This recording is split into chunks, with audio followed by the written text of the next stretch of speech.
अगर ये कुत्ता ना होता तो आज पूरा परिवार खत्म हो जाता। आधी रात का गहरा सन्नाटा। एक छोटे से गांव में रामू का परिवार गहरी नींद में था। उन्हें इस बात का जरा भी अंदाजा नहीं था कि अगले कुछ पल शायद उनकी जिंदगी के आखिरी पल होने वाले थे। उस रात मौत चुपके से उनके दरवाजे पर आ खड़ी हुई थी और उन्हें बचाने वाला सिर्फ एक था। ये कहानी है रामू और उसके परिवार और उनके वफादार दोस्त शेरू की। रामपुर एक छोटा शांत गांव था जहां हर कोई एक दूसरे को जानता था। इसी गांव में रामू का एक छोटा सा मिट्टी का घर था। घर भले ही छोटा था पर खुशियों से कभी खाली नहीं रहा। रामू एक मेहनती किसान था जो दिन रात खेतों में काम करके अपने परिवार का पेट पालता था। उसकी पूरी दुनिया बसती थी उसकी पत्नी सीता में, उसके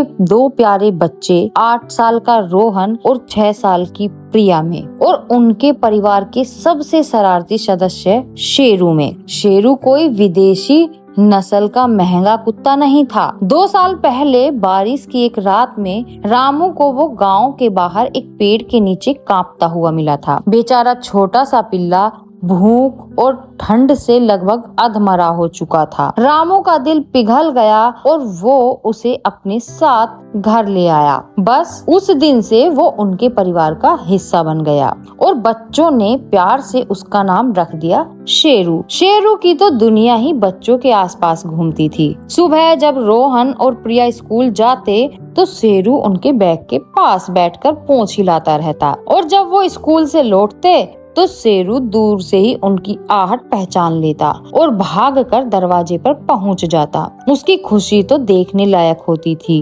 वो उन पर कूदता, उनके हाथ पैर चाटता, मानो कह रहा हो तुम लोग आ गए, अब जाकर मेरा दिन पूरा हुआ। शाम को बच्चे आंगन में खेलते तो शेरू भी उनके साथ ऐसे घुल मिल जाता जैसे वो कोई कुत्ता नहीं बल्कि उनका तीसरा साथी हो। कभी गेंद के पीछे दौड़ता तो कभी लुका छिपी खेलता। रामू जब दिन भर की मेहनत के बाद थककर घर आता तो शेरू दौड़कर उसके पैरों से लिपट जाता। रामू प्यार से उसकी पीठ थपथपाता और कहता, कैसा है मेरा शेर, घर का ध्यान रखा कि नहीं। सीता भी शेरू को अपने बच्चों जैसा ही प्यार करती थी। वो अक्सर कहती, ये सिर्फ कुत्ता नहीं है, ये हमारे घर का रखवाला है। उस रात भी सब कुछ हमेशा की तरह ही था। दिन भर की थकान के बाद सीता ने खाना बनाया, सबने साथ बैठकर खाया। बच्चों ने सोने से पहले शेरू के साथ खूब मस्ती की और फिर अपनी माँ के पास जाकर सो गए। रामू भी अपनी चारपाई पर लेटते ही नींद की दुनिया में खो गया। बाहर चांदनी रात थी और पूरा गांव सुकून की नींद सो रहा था। किसी को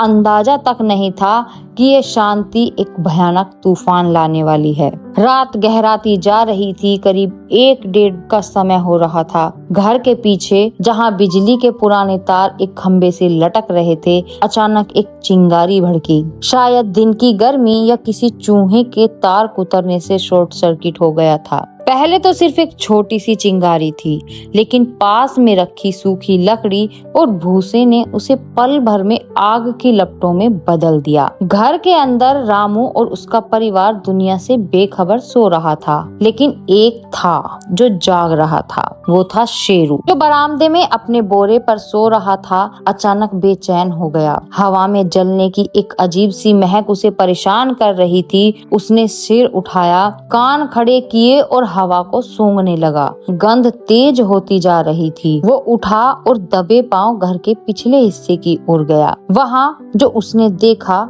उससे उसकी आंखों में डर उतर आया। आग की लपटें धीरे धीरे दीवार को अपनी चपेट में ले रही थी। शेरू तुरंत अंदर की तरफ भागा। उसने पहले धीरे धीरे गुर्राना शुरू किया, इस उम्मीद में कि कोई जाग जाए, पर दिन भर के थके हारे लोग इतनी गहरी नींद में थे कि किसी पर कोई असर नहीं हुआ। अब शेरू ने भौंकना शुरू किया, पहले धीरे धीरे, फिर और जोर से, फिर और जोर से वो जोर जोर से भौंकता रहा। अंदर सो रहे रामू की नींद थोड़ी खुली। उसने करवट बदलते हुए बड़बड़ाया, चुप हो जा शेरू, सोने दे, रात बिरात भौंकता रहता है। सीता ने भी नींद में ही कहा, लगता है बाहर कोई जानवर होगा, अपने आप चुप हो जाएगा। लेकिन शेरू चुप होने के लिए नहीं भौंक रहा था। वो जानता था कि खतरा बहुत बड़ा है। वो समझ गया था कि अगर उसका परिवार नहीं जागा तो वो इस आग और धुएं में हमेशा के लिए सो जाएगा। धुआं अब धीरे धीरे कमरों में भरने लगा था, एक अदृश्य कातिल की तरह। शेरू को पता था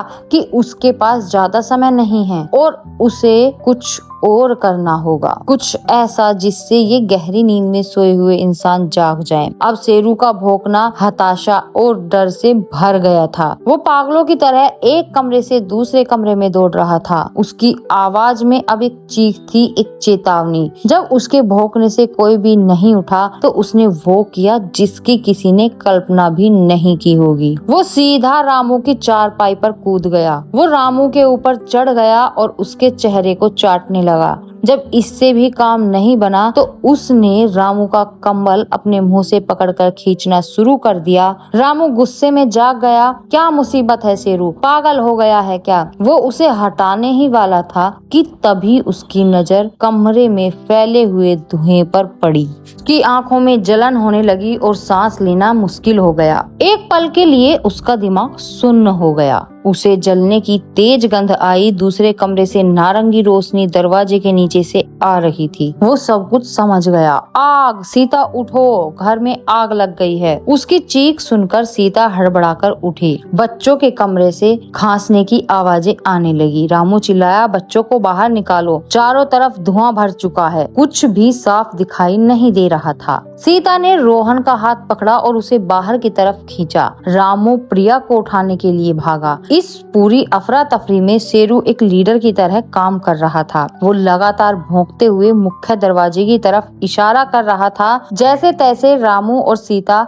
बच्चों को लेकर बाहर भागे। जब वो आंगन में पहुंचे और पीछे मुड़कर देखा तो उनका दिल बैठ गया। आग की लपटें छत को छू रही थी और उनका पूरा घर धूं धूं कर जल रहा था। सीता ने घबराकर गिना, रामू, मोहन, और फिर उसकी चीख निकल गई, प्रिया कहाँ है? धुएं और घबराहट में छोटी सी प्रिया अंदर ही छूट गई थी। शायद वो डर कर किसी कोने में छिप गई थी। इससे पहले कि रामू कुछ सोच पाता या उस आग के दरिया में वापस कूदने की हिम्मत करता, एक परछाई बिजली की तेजी से जलते हुए घर के अंदर घुस गई। वो शेरू था। शेरू वापस आ, रामू चीखा, पर तब तक बहुत देर हो चुकी थी। कुछ पल जो सदियों जैसे लग रहे थे खामोशी में गुजरे। सीता और रामू की सांसें अटकी हुई थी। उन्हें लगा कि उन्होंने अपनी बेटी और अपने वफादार दोस्त दोनों को खो दिया है। और फिर धुएं के उस काले बादल को चीरता हुआ शेरू बाहर आया। वो बुरी तरह खांस रहा था। उसके बाल जगह जगह से झुलस गए थे, लेकिन उसने अपने मुंह से प्रिया की फ्रॉक को कसकर पकड़ रखा था और उसे घसीटते हुए बाहर ला रहा था। प्रिया धुएं से बेहोश थी,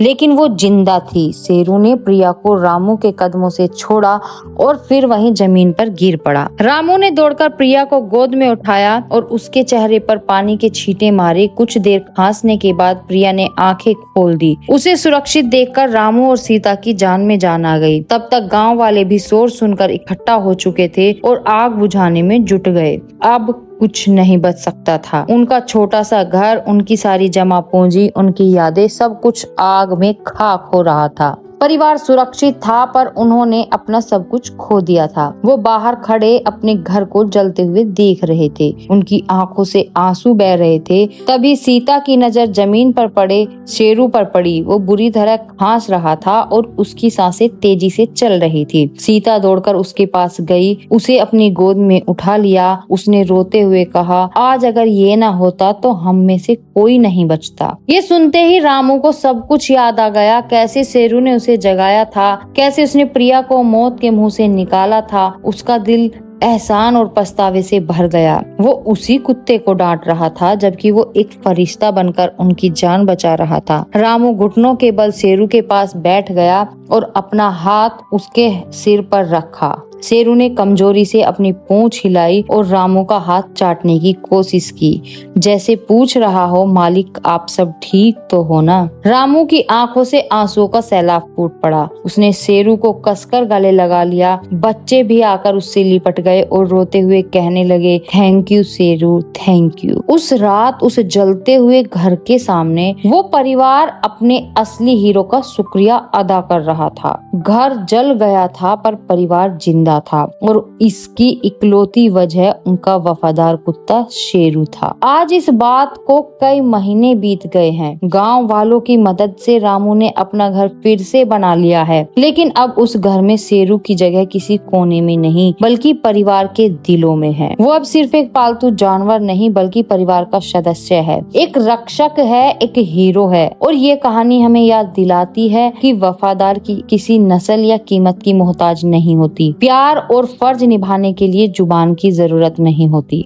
अगर आप भी जानवरों से प्यार करते हैं और शेरू की इस बहादुरी को सलाम करना चाहते हैं तो कमेंट में हीरो डॉग जरूर लिखिए। इस वीडियो को लाइक करें और अपने दोस्तों और परिवार वालों के साथ जरूर शेयर करें ताकि ये कहानी हर उस इंसान तक पहुँचे जो मानता है कि जानवर भी परिवार का हिस्सा होते हैं। और ऐसी ही दिल को छू लेने वाली कहानियों के लिए हमारे चैनल को सब्सक्राइब करना मत भूलिएगा।